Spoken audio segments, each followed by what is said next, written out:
మద్యం కేసులో బెయిల్ వచ్చిన తర్వాత కేసిరెడ్డి రాజశేఖర్ రెడ్డి అండ్ దొత్తిరెడ్డి వాసుదేవరెడ్డిలకు వాళ్ళని ఇమ్మీడియట్‌గా మద్యం అక్రమ రవాణా కేసు అంటూ అరెస్ట్ చేయడాన్ని హైకోర్టు తీవ్రంగా ఆక్షేపించింది.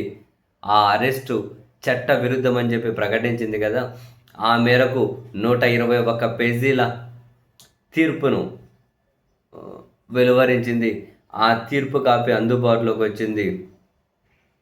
తీర్పులో చాలా క్లియర్‌గా హైకోర్టు చెప్పింది ఏంటి అంటే, అసలు మొదటి పనేంటి అంటే ఎవరైనా చేయాల్సింది ఒక వ్యక్తి యొక్క వ్యక్తిగత స్వేచ్ఛను కాపాడడమే. అంతకు మించిన హై ప్రయారిటీ ఏమీ లేదని చెప్పింది హైకోర్టు. మద్యం రవాణా కేసులో చాలా కాలం పాటు అరెస్టులు అవసరం లేదని రాష్ట్ర ప్రభుత్వం భావించింది. బట్ 2026 ఏప్రిల్ 7వ తేదీన మద్యం కేసులో బెయిల్ లభించిన తర్వాత వీళ్లకు అప్పుడు ఇమ్మీడియట్‌గా అరెస్టు, జ్యుడిషియల్ కస్టడీ కోసం అని చెప్పి అత్యవసరంగా ప్రభుత్వం పోలీసులు చర్యలు తీసుకున్నట్లు స్పష్టంగా కనిపిస్తుంది. మొదట కస్టడీలోకి తీసుకొని తర్వాత కోర్టులో అరెస్టు చూపినారు. అరెస్టుకు ముందు వైద్య పరీక్షలు నిర్వహించారు. అరెస్టుకు ముందే. ఇది పూర్తిగా చట్టవిరుద్ధం. నిందితులు విచారణలో పాల్గొనడానికి ఎలాంటి ఆసక్తి చూపలేదని కానీ, వాళ్ళేదో పరారీలో ఉన్నారని కానీ ఇటువంటివి ఏవీ లేవు కదా! ఎలాంటి ఆరోపణలు లేవు. నిందితులను అరెస్టు చేసి హడావిడిగా జ్యుడిషియల్ కస్టడీ కోరాల్సిన అవసరం ఏంటి? ఒక విధి విధానాలంటూ ఏమీ ఉండవా? అని చెప్పి వాళ్ళ అరెస్ట్‌ను కొట్టివేసుకుంటూ వ్యక్తిగత స్వేచ్ఛ విషయంలో చట్ట నిబంధనలను అనుసరించి తీరాల్సిందే. ఇదే భారత రాజ్యాంగంలో అత్యంత ముఖ్యమైన ప్రాథమిక హక్కు. దర్యాప్తు అవసరాలు, వ్యక్తిగత స్వేచ్ఛ మధ్య సమతుల్యత ఉండాలి. దర్యాప్తు అధికారాలను ఉపయోగించి వ్యక్తి స్వేచ్ఛకు విఘాతం కలిగించకూడదు. రాజ్యాంగంలోని అధికరణ 21 ప్రకారం వ్యక్తిగత స్వేచ్ఛకు సంబంధించిన వ్యవహారాలు చట్టానికి లోబడి లేకపోతే అంతకు మించిన క్రైమ్ లేదు. ఇది చాలా కీలకమైన తీర్పులో అంశాలు ఇవన్నీ. వ్యక్తిగత స్వేచ్ఛకు సంబంధించిన వ్యవహారాలను చట్ట ప్రకారం నడుచుకోకపోతే అంతకు మించిన క్రైమే లేదంటుంది హైకోర్టు.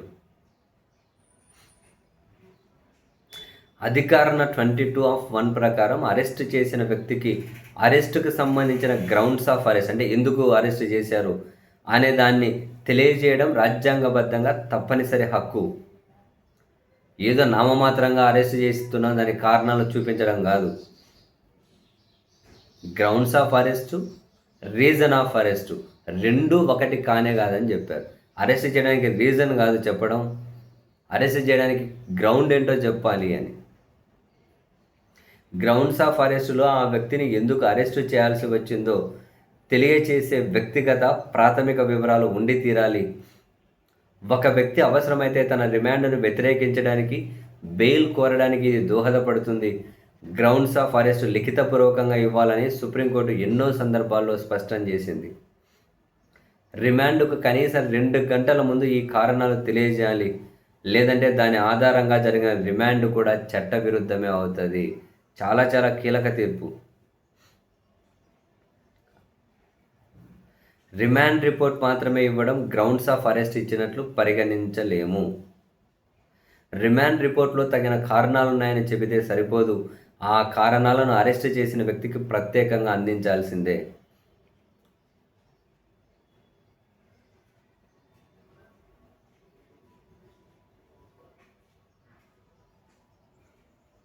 దర్యాప్తు అధికారులు న్యాయాన్ని అందించడానికి మాత్రమే వాళ్ళ అధికారాన్ని ఉపయోగించాలి. అధికారం ఉంది కదా అని చెప్పి వ్యక్తిగత స్వేచ్ఛను హరించేస్తూ ఉంటే మేము చూస్తూ ఊరుకోము అని చెప్పి గౌరవ న్యాయమూర్తి జస్టిస్ గేదెల తుహిన్ కుమార్ వెలువరించినటువంటి తీర్పులోని ముఖ్యమైన అంశాలు.